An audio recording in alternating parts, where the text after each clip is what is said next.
Okay,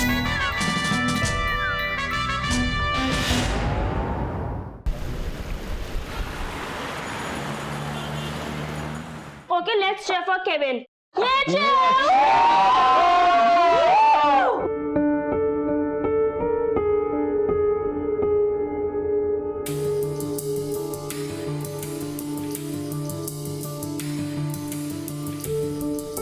Like he had all the time in the world. What a shot! What a shot! 132. Marling a क्या tough six मारा है? ए lily, मैं बोला था ना तेरे को कि धोनी खेलेगा तो मैच अपन ही जीतेगा। वो सब ठीक है डेविड, लेकिन इंडिया जीतेगा तो भी तुमको एक और ड्रिंक नहीं मिलेगा। Do you understand? That's a boundary. This is celebration time. Small one. Pitched up delivery. 132.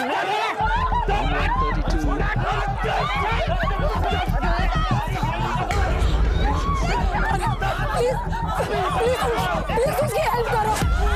अरे वो मर जाएगा, प्लीज उसकी कोई हेल्प करो, कोई पुलिस को बुलाओ।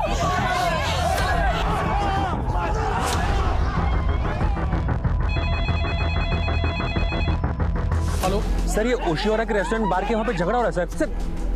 चाकू मार दिया सर इसको। क्या?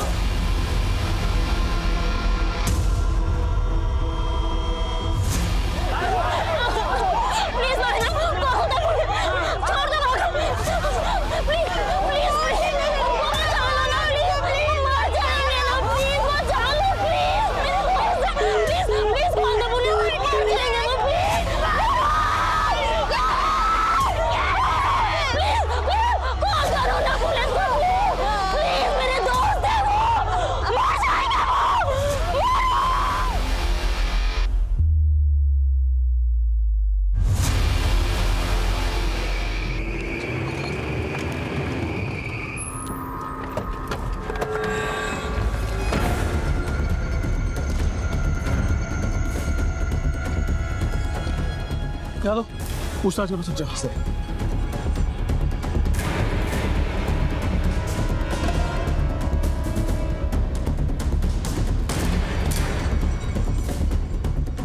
जादव सर कुछ बताया क्या इन लोगों ने? नहीं सर, कुछ मालूम नहीं। ये पूरा फुटपाथ सील करो और फोटोग्राफर और पंचनामा टीम को बुलाओ। सर कांस्टेबल्स को बोलो कि ये सीसीटीवी फुटेज भी चेक करें। Yes sir.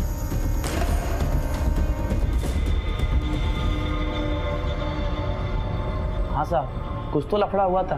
10-12 लोग थे और 2 लोगों को बहुत मारा।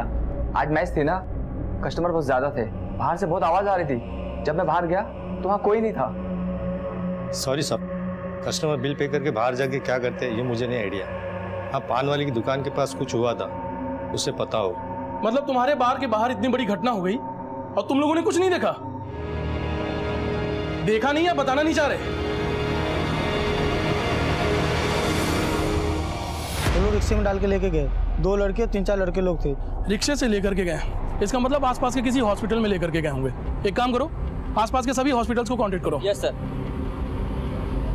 सर सर पान वाले का कुछ पता नहीं, उसकी दुकान और फोन दोनों बंद है। हेलो, हाँ बल्लू। अरे यार, एक बहुत बड़ी गड़बड़ हो गई यार। अरे वरुण, अच्छा सुन सुन सुन सुन सुन सुन सुन एक बार वरुण। हाँ, क्या बोला डॉक्टर से? एक मिनट हाँ। अरे अंकल वरुण, केविन कहाँ है? क्या हुआ मायरा? केविन किधर है? सर कांस्टेबल ने बताया है कि रेस्टोरेंट के सीसीटीवी कैमरा वर्किंग कंडीशन में नहीं है। क्यों? कोई टेक्निकल इशू है सर। लेकिन एक बात है सर, जब ये कांड हुआ तो बहुत से लोग यहाँ थे, लेकिन किसी को भी जानकारी नहीं है। जानकारी है नहीं वो, या वो लोग देना नहीं चाह रहे? हेलो वरुण, तुम लोग तो पार्टी करने गया था, क्या हुआ? डॉक्टर साहब, दोनों बच्चे लोग ठीक तो है ना? देखिए, हमने बहुत कोशिश की। रोहन चौहान अभी तक आईसीयू में है, but I am sorry. Kevin D'Souza काफी जख्मी था। हमने उसे बचाने की बहुत कोशिश की, लेकिन बड़े अफसोस के साथ कहना पड़ रहा है कि हम उसे बचा नहीं पाए।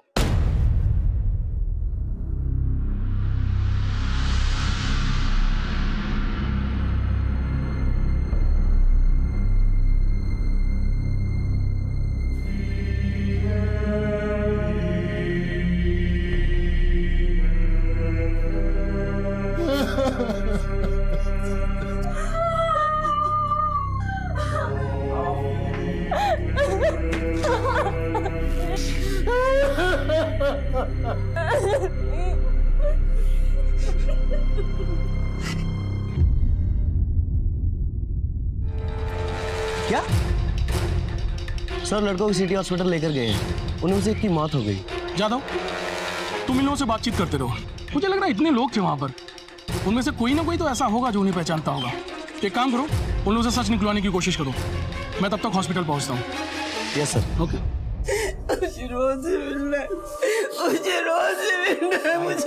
मम्मी आप प्लीज शांत हो जाइए। अभी सर्जरी शुरू हुई है, डॉक्टर ने बोला है रोहन को कुछ नहीं होगा। क्यों मारा रोहन को? कौन थे वो लोग? ऐसे कैसे हुआ? बहुत गड़बड़ हो गई पापा, बहुत सारे लोग थे। आप बस मम्मी का ख्याल रखो, बताता हूँ ना आपको सब बाद में। एक्सक्यूज मी, आप लोगों में से क्राइम सीन पे कौन कौन मौजूद था? सर मैं, ईशा और मायरा। आपसे कुछ बात करनी है। सर, उनमें से एक ने ग्रीन कलर की टी शर्ट पहनी थी। Height was around 5 to 5'5".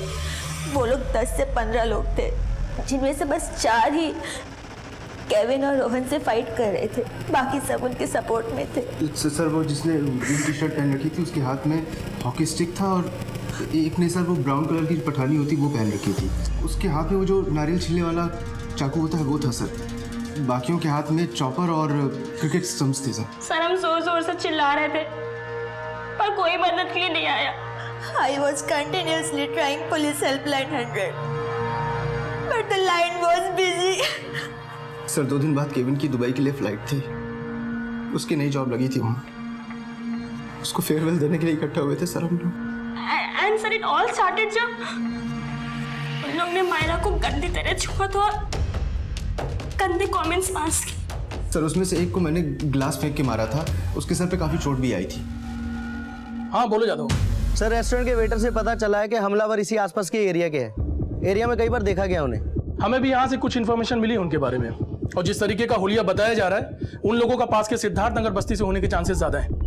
Jadav तुम एक काम करो, एक टीम को लेकर के उस बस्ती में जाओ। उनके कहीं भाग जाने से पहले हमें उन तक पहुंचना होगा। एक बात और जादव, उनमें से एक के माथे पर ग्लास से मारा गया है, तो एरिया के सभी डॉक्टर्स को कांटेक्ट करो। अगर चोट लगी है तो ट्रीटमेंट कहीं ना कहीं तो करवाई होगी। जो भी डाउटफुल लगे उन सबको अरेस्ट करो।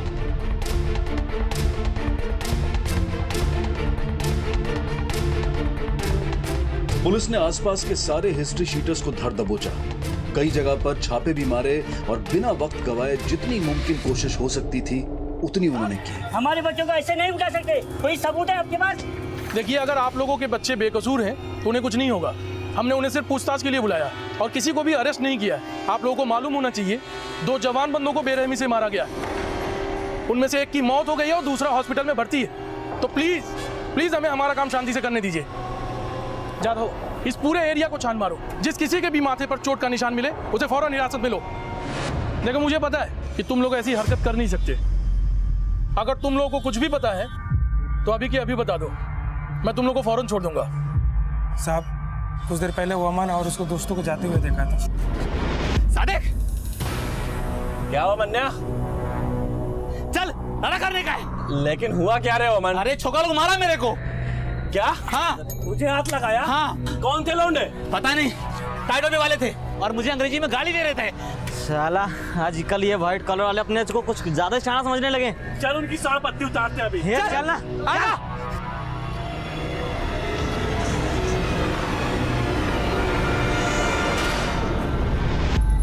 ये वमन इस एरिया में रहता है?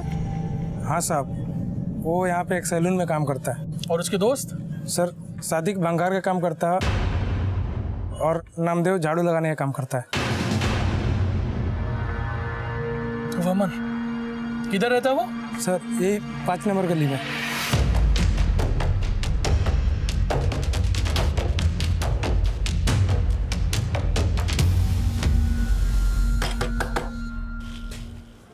वमन? हाँ साहब। साहब हुआ क्या? अरे मैंने क्या किया साहब? साहब मैं कसम खा के कह रहा है, मैंने कुछ नहीं किया। आज रात 10 से 10:30 के बीच में कहाँ था तू? घर पे था साहब, इंडिया का मैच चल रहा था, मैं वही देख रहा था। अच्छा, तो ये हॉकी स्टिक्स और स्टेप्स लेकर के कहाँ जा रहा था? Hockey stick? साहब किसने झूठ बोला आपको मेरे बारे में? अच्छा, ये डर क्यों रहा भाई? ये चोट कैसे लगी? वो घर जाते वक्त गिर गया था साहब। कहाँ गिरा था? चल जगह दिखा। वो सलीम मटन शॉप के बाहर। ये पट्टी किसने किया? डॉक्टर ने। डॉक्टर का नाम? याद नहीं आ रहा है साहब। अभी कुछ याद आया? डॉक्टर मनोज शाह। देख सच बोल, खून तुम लोगों ने ही किया है ना? नहीं साहब, वो लोग झूठ बोल रहे हैं मेरे बारे में। मैंने कुछ नहीं किया साहब।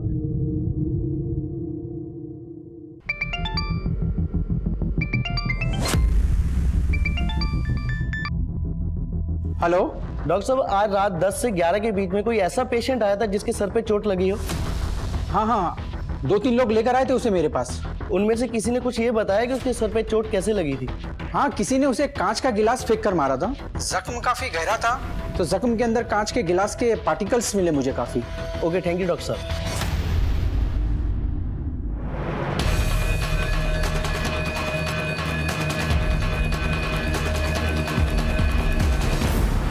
लेकिन अशोक दुबे नाम का उनका साथी फरार होने में कामयाब हो चुका था। अब सवाल यह था कि आखिर उस रात उस रेस्टोरेंट के बाहर ऐसा क्या हुआ था कि जिसमें 23 साल के केविन डिसूजा को अपनी जान गंवानी पड़ी और 29 साल का रोहन चौहान हॉस्पिटल में जिंदगी और मौत के बीच जूझ रहा था। पहल के रहते इतने संगीन जुर्म की वारदात हुई।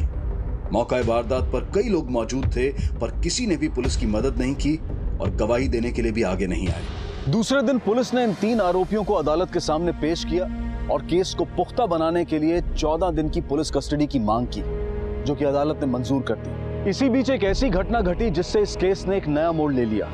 केस के इन्वेस्टिगेटिंग ऑफिसर ने इस केस को स्ट्रांग बनाने के लिए रोहन का स्टेटमेंट लेने की कोशिश की।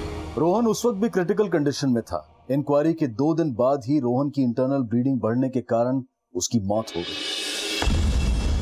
इस बात से लोगों में गुस्से की एक लहर उठी और उस इलाके में निकले कैंडल मार्च में आम लोग भारी संख्या में शामिल हुए। केस की इन्वेस्टिगेशन बड़ी ही धीमी गति से चल रही थी। लगभग 15 दिनों के बाद भी पुलिस के हाथ कोई पुख्ता सबूत नहीं लग पाया। केविन के पिता डेविड डिसूजा ने यह देखकर स्टेट मिनिस्टर से मिलकर अपनी कुछ मांगे उनके सामने रखी।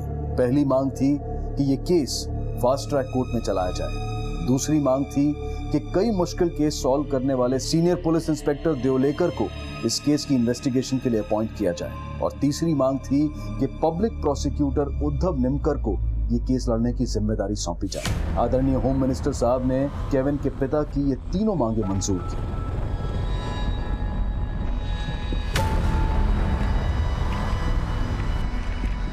अनुज, बाकी सारे पेपर्स थे, लेकिन उस लड़के का स्टेटमेंट क्या जिसने सबसे पहले हमें कॉल किया था?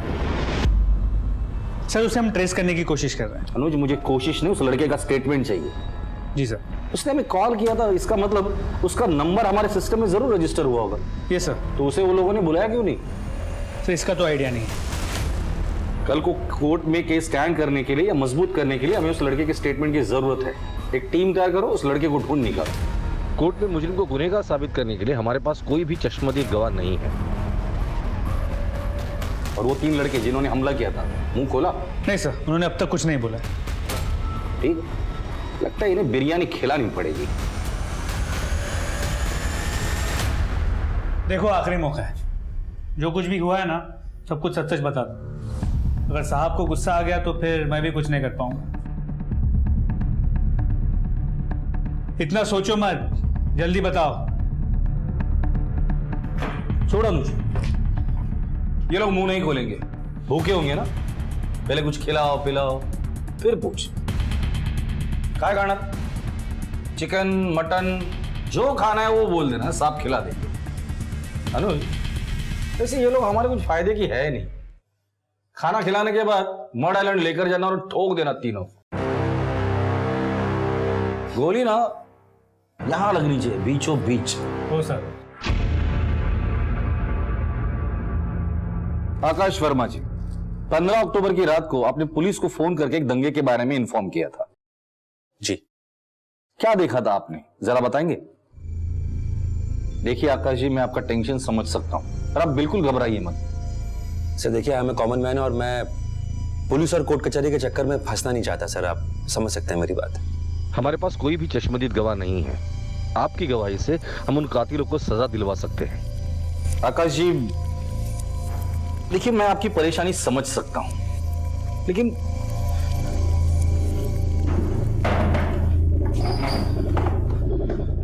आकाश जी, अगर आप जैसे पढ़े लिखे लोग ये सब बातें सोचते बैठेंगे तो और लोगों से हम क्या उम्मीद रखेंगे? जरा सोचिए, 2 मासूम लोगों की जान गई है। आपको नहीं लगता कि उन्हें न्याय मिलना चाहिए, उन दरिंदों को सजा मिलनी चाहिए?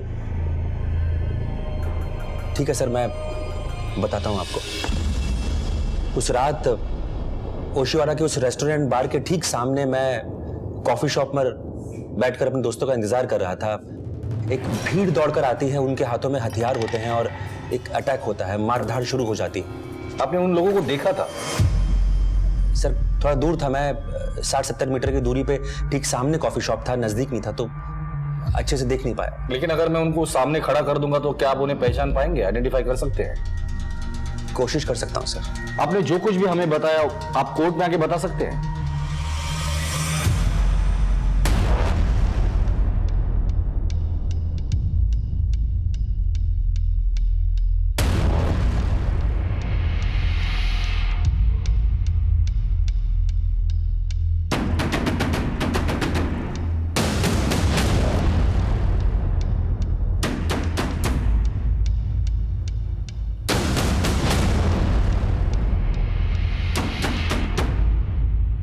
पुलिस ने इस केस की छानबीन में कोई कमी नहीं छोड़ी थी, लेकिन अदालत में केस को और पुख्ता बनाने के लिए ठोस सबूतों और आई विटनेसेस की जरूरत थी।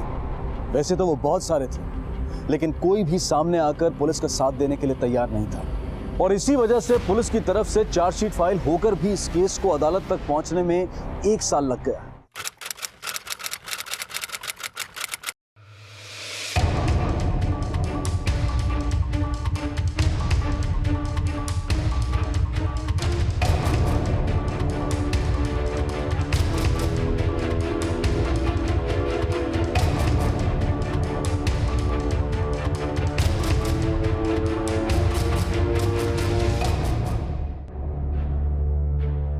Yes, please. You may start your proceedings.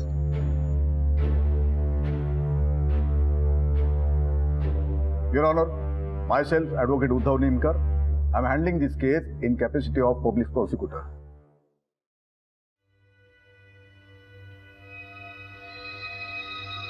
Your Honor, myself, Advocate Vijay Bhatt, Advocate Hamid Ansari, Advocate Jasmine Dawawala, and Advocate Hiten Patel will argue for defense. What? Are you serious, sir? Yes, Mr. D'Souza.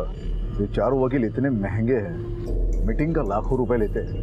लेकिन ये जो killers हैं, ये चारों तो आम family का छोकरा लोग हैं।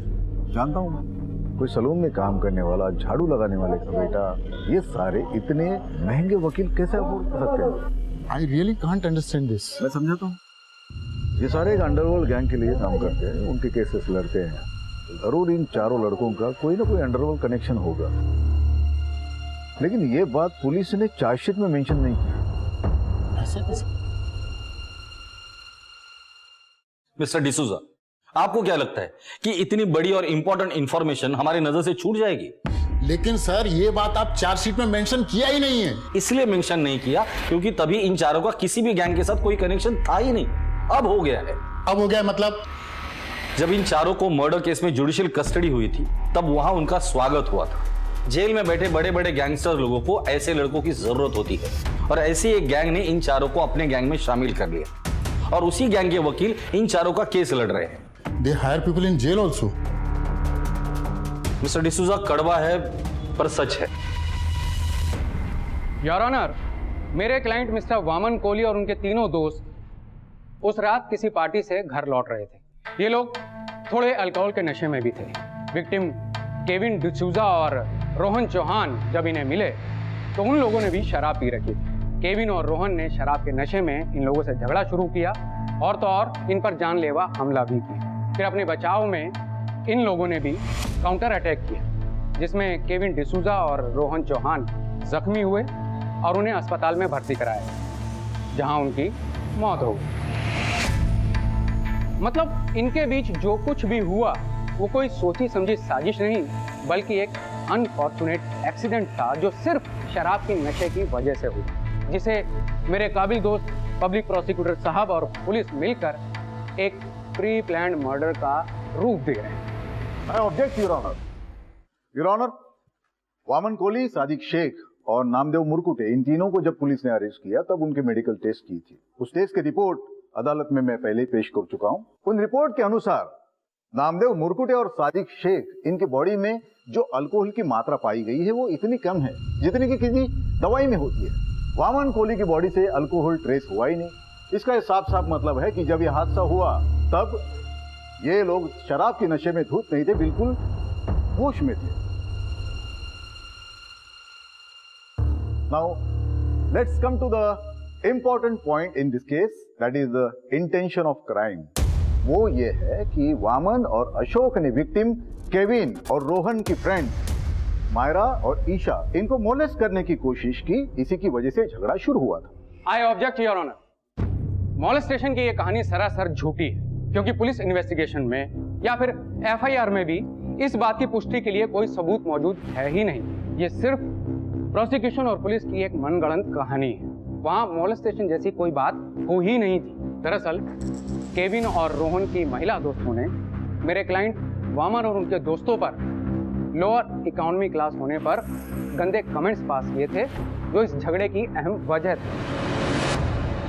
मिस मायरा अल्मेडा, 15 अक्टूबर की रात को जब यह हादसा हुआ तब आप ओशिवरा के रेस्टोरेंट एंड बार में मौजूद थी? जी हाँ। अब कोर्ट को यह बताइए कि उस रात एग्जैक्टली क्या हुआ था? उस रात हम सब वहाँ केविन का न्यू जॉब सेलिब्रेट करने गए थे।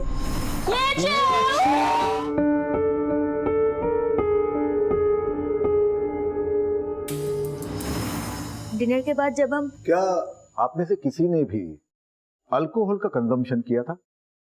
Yes but not much. Bill pay करने के बाद जब हम वहां से निकल रहे थे तो मैं और ईशा लेडीज वॉशरूम गए। वॉशरूम बंद था तो हम दोनों बाहर वेट कर रहे थे।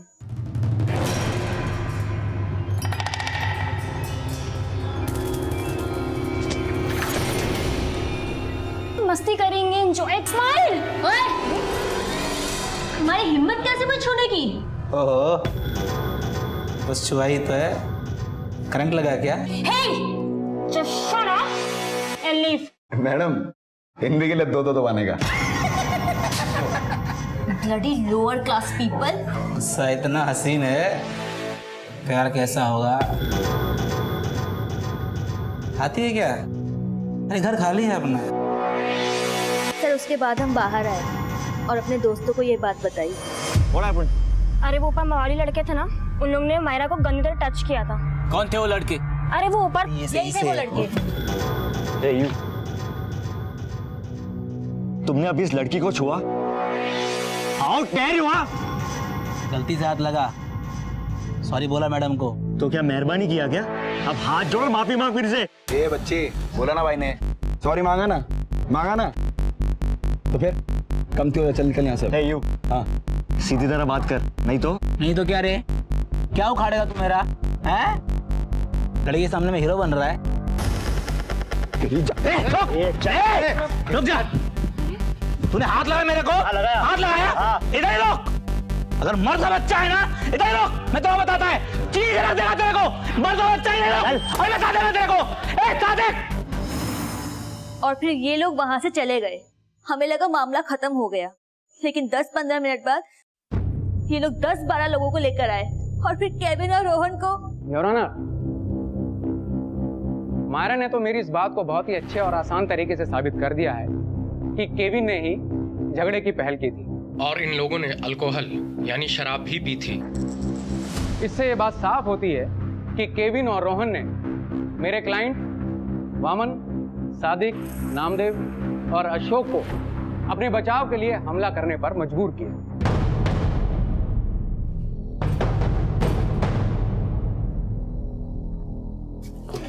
सर, रेस्टोरेंट के बाहर पान की दुकान चलाने वाले रघुवीर ठाकुर की इन्फॉर्मेशन मिली है। 3 दिन पहले उसका फोन स्विच ऑन हुआ था। ग्रेट। लोकेशन इलाहाबाद। ये रघुवीर भी इस केस में आई विटनेस है। इलाहाबाद पुलिस को इन्फॉर्म करो और उसे तुरंत मुंबई भेजने के लिए कहो। सर। वामन कोहली, 15 अक्टूबर की रात को तुम रेस्टोरेंट का वॉशरूम यूज करने गए थे? हाँ जी। कौन था तुम्हारे साथ में? मेरा दोस्त अशोक दुबे। वामन कोहली के साथ में इनका दोस्त अशोक दुबे भी था। इन दो लड़कियों को पहचानते? जी। कैसे? ये भी उस रात वहां पर थी। वहां पर मतलब? रेस्टोरेंट के अंदर, वॉशरूम के बाहर। जहां पर तुमने उनको छेड़ा, उनको छुआ, करेक्ट? नहीं नहीं, ये गलत है। सही गलत क्या है उसका फैसला अदालत करेगी। तुम सिर्फ उस रात को जो कुछ भी हुआ है वो सच सच बता दो। उस रात हम पेशाब करने के लिए रेस्टोरेंट के अंदर गए।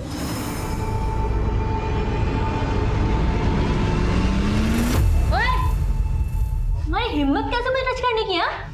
सॉरी, गलती से लग गया। गलती से? मैं बहुत अच्छी तरह से जानती हूँ तुम जैसे मवालियों को, समझे? अरे मैडम बोला ना उन्होंने सॉरी। Let's go Myra. वैसे भी इनके कपड़ों से इनका क्लास पता चलता है। Let's go. Bloody lower class people. Your honour, please note this point. Miss Myra और ईशा ने मेरे क्लाइंट और उनके दोस्त को लोअर इकोनॉमी क्लास होने के लिए कमेंट पास किया था। ऐसा इनका कहना है योर ऑनर, जरूरी नहीं कि यही सच हो। Your honour, in that case मुझे मिस मायरा को क्रॉस एग्जामिन करने की इजाजत दी जाए। मिस मायरा अल्मेडा को विटनेस बॉक्स में बुलाया जाए। मिस मायरा, आप अक्सर अपने दोस्तों के साथ पार्टीज में जाती हैं? जी हाँ। और वहां उनके साथ शराब भी पीती?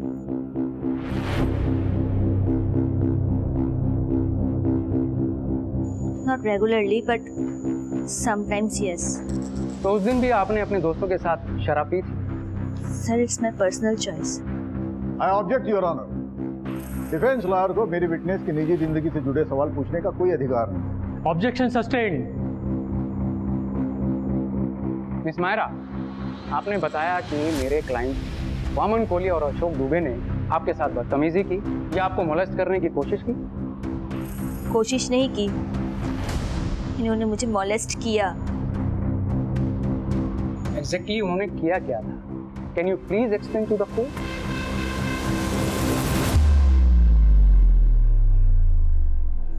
They touched me. कहां पर? पीछे, on my back. पीछे मतलब आपकी पीठ पे?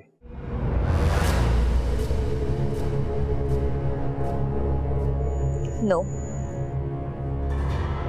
On my bum. अच्छा, दोनों में से किसने टच किया था? I don't know exactly, but इन्हीं में से कोई था। लेकिन आप ये सब कैसे कह सकते हैं? हो सकता है कि कोई तीसरा आदमी आपको टच करके पीछे से निकल गया हो और आपने मेरे क्लाइंट्स को देखा और ये समझा या गलतफहमी पाल ली कि इन्होंने ही आपको टच किया। नहीं, इन्होंने मुझसे गंदी बातें भी की थी। Can you please explain? They said, आती है क्या? आज घर खाली है। लेकिन आप ये सब कैसे कह सकती हैं कि ये उन्होंने आपको ही कहा था? It's obvious, sir. Then prove it.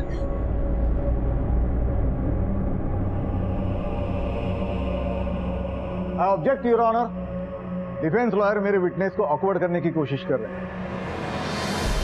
Vaman Kohli और अशोक दुबे ने लड़कियों के साथ छेड़खानी की थी और उन्हें मोलेस्ट करने की कोशिश की थी। इस बात के कोई भी पुख्ता सबूत पुलिस और पब्लिक प्रोसिक्यूटर के पास नहीं थे। मायरा अल्मेडा और ईशा विजयकर से भरी अदालत में ऐसे ऐसे सवाल पूछे गए जिनका जवाब देना शायद ही कोई लड़की पसंद करे। केविन के पिता डेविड डिसूजा की रिक्वेस्ट पर इस केस को एक स्पेशल वुमेन कोर्ट में चलाए जाने के आदेश दिए गए। इसी दौरान इस केस से जुड़े एक अहम गवाह आकाश वर्मा को अदालत में पेश किया गया, जिनकी गवाही पर पब्लिक प्रोसिक्यूटर और पुलिस दोनों काफी हद तक निर्भर थे। एक भी आई विटनेस ना होने के कारण केस दिन ब दिन कमजोर होता जा रहा था।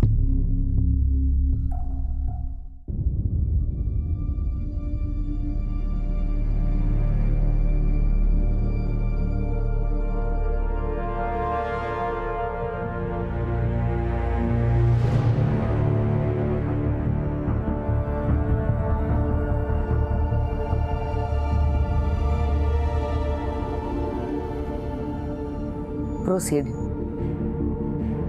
योर ऑनर, इस केस में बहुत ही इंपॉर्टेंट विटनेस हमारे हाथ लगा है, mister Akash Verma.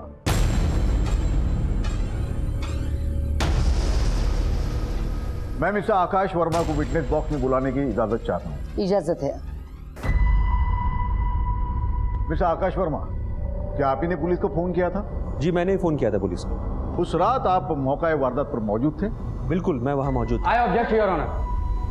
Your honour, इस बात को सही या गलत साबित करने के लिए मैं भी मिस्टर आकाश वर्मा से कुछ सवाल जवाब करने की इजाजत चाहता हूँ। इजाजत है। Thank you your honour. Mister Akash Verma, ये बताइए कि आप करते क्या हैं? I am a software engineer.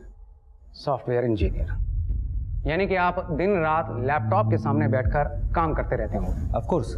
और आपके पास स्मार्टफोन भी होगा जिसे आप यूज करते हैं। बिल्कुल। तो मिस्टर वर्मा, ये बताइए कि इन सब का आपकी आंखों पर कोई बुरा असर नहीं पड़ता क्या?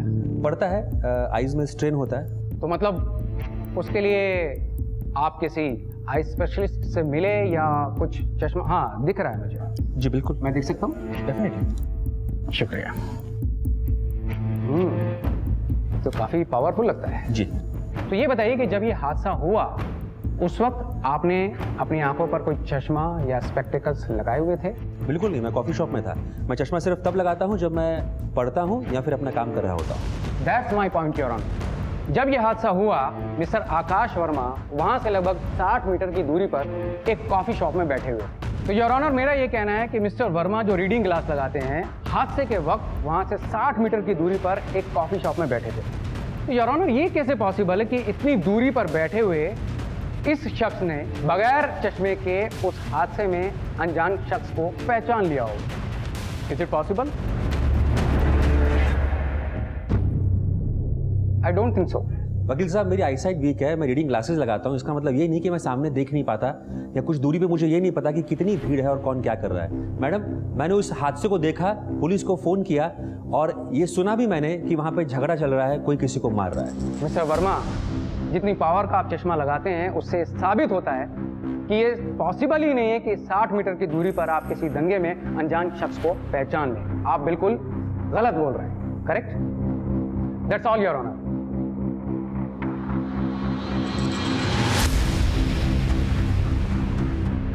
कत्ल के वक्त मौजूद गवाह एक के बाद एक कमजोर पड़ रहे थे। सेक्सुअल मॉलेस्टेशन और छेड़खानी की बात भी पुख्ता सबूत न होने की वजह से ठोस तरीके से साबित करना मुश्किल लग रहा था। इन परिस्थितियों से निराश होकर इस केस से जुड़ी मायरा अल्मेडा ने सोशल नेटवर्किंग प्लेटफॉर्म पर अपनी भावनाओं को व्यक्त किया और इस मामले की सच्चाई को लोगों तक पहुंचाने की कोशिश की और उनकी ये कोशिश काफी हद तक कामयाब भी हुई। समाज के लगभग सभी वर्गों की तरफ से केविन डिसूजा और रोहन चौहान को समर्थन जाहिर किया गया और इस समर्थन के अलावा इस डिजिटल मूवमेंट की वजह से इस केस में एक बेहद अहम मोड़ आया। रघुवीर ठाकुर, आप ओशिवरा के रेस्टोरेंट एंड बार के सामने आपकी पान की दुकान है? जी साहब। अब हमें बताइए कि 15 अक्टूबर 2011 की रात को आपकी दुकान के सामने कौन सा हादसा हुआ और उस हादसे में कौन कौन शामिल था? हाँ साहब, सब बताता हूँ साहब। सबसे पहले ये दोनों गुटों में झगड़ा शुरू हुआ। उसके बाद जिस लड़के का मर्डर हुआ था ना, वो लड़के ने जाके उसको एक लाफा मार दिया।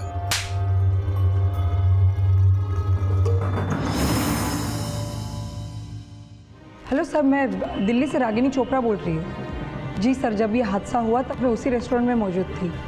सर, वहाँ जो कुछ भी हुआ मैंने अपनी आंखों से देखा है। तो इतने दिनों से आप थी कहाँ? सर, उस वक्त मैं एक हफ्ते के लिए कुछ काम से मुंबई आई हुई थी और तभी ये हादसा हुआ था। और अपना काम खत्म होने के बाद मैं अपने घर दिल्ली वापस चली आई। फिर मुझे इस केस के बारे में ज्यादा जानकारी नहीं थी और मुझे लगा कि इतने सारे लोग थे वहाँ पर, किसी ना किसी ने अब तक गवाही दे दी होगी और क्रिमिनल्स को सजा भी मिल गई होगी। लेकिन आज जब मैंने सोशल नेटवर्क पर मायरा का लेटर पढ़ा तो मुझे लगा कि मुझे वहाँ जाना चाहिए। रागिनी जी, अभी तक सजा क्यों नहीं मिली उन्हें पता है? लोग तो काफी थे वहाँ, पर आगे आके गवाही देने वाला कोई नहीं था। सर, मैं दिल्ली से गवाही देने के लिए आने के लिए तैयार हूँ। रागिनी जी, आप जैसे लोग इस समाज के लिए एक मिसाल बन सकते हैं। जब भी कोर्ट में तारीख होगी आपको वहां आके गवाही देनी पड़ेगी। I am ready sir. अगर आप जैसे लोग आगे आके गवाही देंगे तो आधे से केस तो ऐसे ही सॉल्व हो जाएंगे। Thank you again.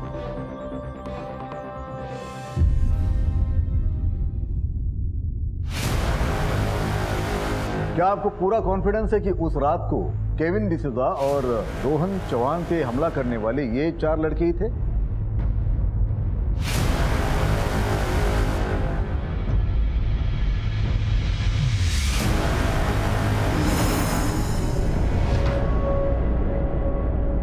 बहुत चर्बी चढ़ी है तुम लोगों को। अभी दिखाता हूँ सब भाईगिरी क्या होती है।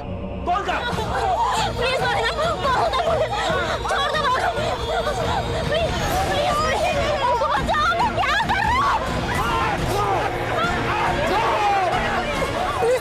प्लीज उसकी हेल्प करो।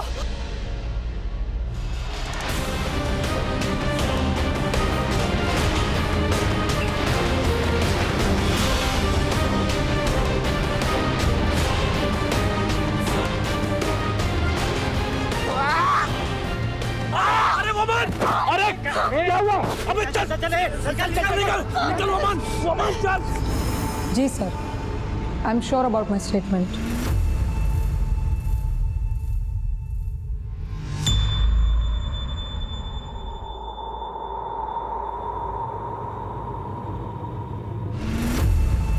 योर ऑनर, रघुवीर ठाकुर और रागिनी चोपड़ा इस केस के बहुत ही अहम चश्मदीद गवाह हैं, जिनसे केवल 3 फुट की दूरी पर यह क्राइम हुआ था। जिनके कहने के अनुसार वामन और अशोक कुछ देर बाद वहां से चले गए, लेकिन जाते वक्त उन्होंने इनको मारने की धमकी दी। कुछ मिनटों के बाद वामन और अशोक उनके 10-12 दोस्तों के साथ वहां पर आए। उन्होंने बहुत ही बेरहमी से उन्होंने केविन और रोहन को मारपीट की, जिसमें उनकी हत्या हो गई। योर ऑनर, इससे साफ जाहिर होता है कि ये कोई हीट ऑफ मोमेंट में हुआ एक्सीडेंटल डेथ नहीं है, बल्कि बिल्कुल ही वेल प्लान्ड, सोच समझ के की गई हत्या है। योर ऑनर, अब मैं कोर्ट के सामने उस नारियल पाने वाले को बुलाना चाहता हूं जिसके कोयते से यह हत्या हुई। इजाजत है? हाँ साहब, इन लोग ही उस रात को मेरी दुकान में आए और मेरा कोयता लेके गए और वापस भी नहीं दिया साहब। रघुवीर ठाकुर, रागिनी चोपड़ा और नारियल पाने वाले की गवाही के बाद वामन, सादिक, अशोक और नामदेव का बच पाना मुश्किल नजर आ रहा था। लेकिन अब भी इस केस में कुछ अड़चनें थीं और जिसकी वजह बने हुए थे डिफेंस लॉयर। उन्हें यह केस अपने हाथ से छूटता हुआ नजर आ रहा था, इसलिए वो किसी न किसी वजह से इस केस के काम को डिले करने की कोशिश कर रहे थे। माय लॉर्ड, मेरे क्लाइंट मिस्टर वमन कौली की तबीयत खराब होने के कारण वो कोर्ट में पेश नहीं हो पाएंगे। ये रही उनकी मेडिकल रिपोर्ट।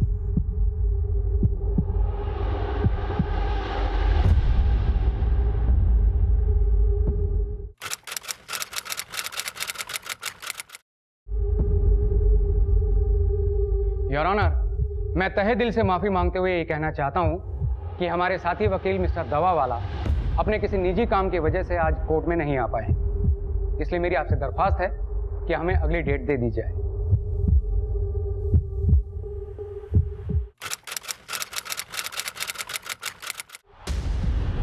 योर ऑनर, मेरे मुवक्किल सादिक शेख आज कोर्ट नहीं आ पाएंगे क्योंकि उनकी आंखों में इन्फेक्शन है, तो मैं आपसे अगली तारीख की रिक्वेस्ट करता हूँ। कोर्ट की कार्रवाई अगली तारीख तक मुलतवी की जाती है।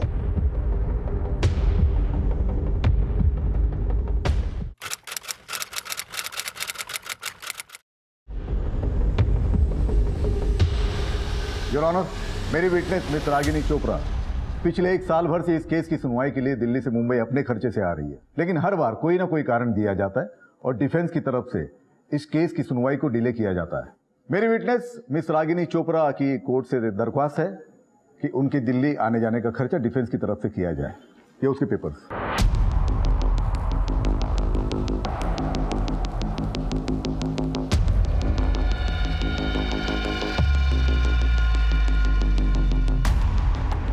ये कोर्ट डिफेंस लॉयर्स और एक्यूज्ड को ये ऑर्डर देती है कि मिस रागिनी चोपड़ा का दिल्ली से मुंबई आने जाने का ट्रैवलिंग एक्सपेंसेस वो लोग उठाएंगे।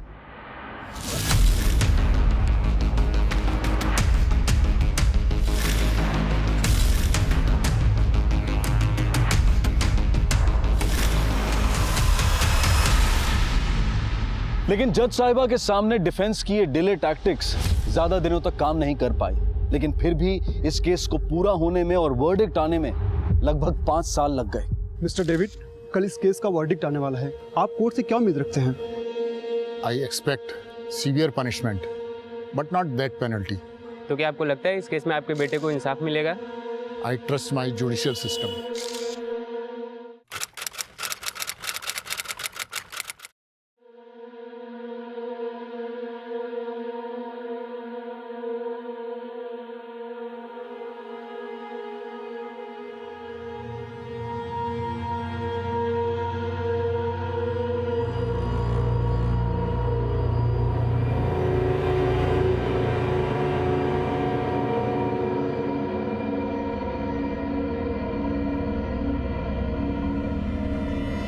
सारे सबूतों और गवाहों को मद्देनजर रखते हुए यह अदालत इस नतीजे पर पहुंचती है कि आरोपी वामन कोली, सादिक शेख, नामदेव मुरकुटे और अशोक दुबे, इन्होंने केविन डिसूजा और रोहन चौहान की हत्या की है। हत्या का भयानक स्वरूप देखते हुए अदालत इन चारों आरोपियों को धारा 302, 324 और 434 के तहत आजीवन कारावास की सजा सुनाती है।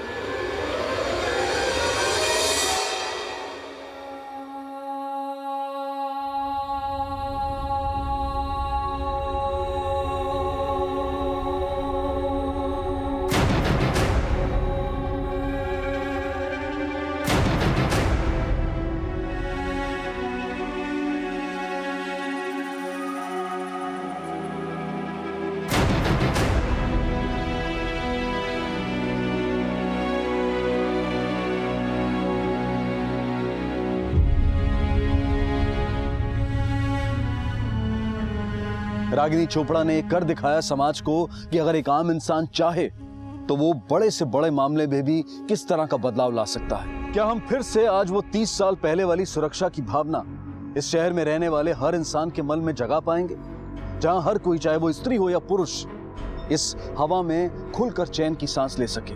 या फिर वो भावना सिर्फ उन दिनों के किस्से कहानियों तक ही सीमित रहेगी? और सिर्फ मुंबई में ही क्यों, इस देश के हर शहर में इस भावना का निर्माण करना पॉसिबल है। लेकिन उसके लिए आम आदमी, पुलिस, कानून और प्रशासन को एक साथ मिलकर पहल करने की जरूरत है। सिर्फ सोशल मीडिया पर अपना गुस्सा जाहिर करके चुपचाप बैठने से कुछ नहीं होने वाला है। अगर अपने अपने शहर का हर व्यक्ति अपनी तरफ से कोशिश करे तो बदलाव लाना मुश्किल नहीं है। इसी विचार के साथ अब मैं अनूप सोनी आपसे विदा लेता हूं। फिर मुलाकात होगी अगले एपिसोड में एक और चौंका देने वाले केस के साथ। तब तक अपना और अपने परिवार का ख्याल रखें और देखते रहें क्राइम पेट्रोल डायल 100। सबक एक को सीख हम सबको। जय हिंद।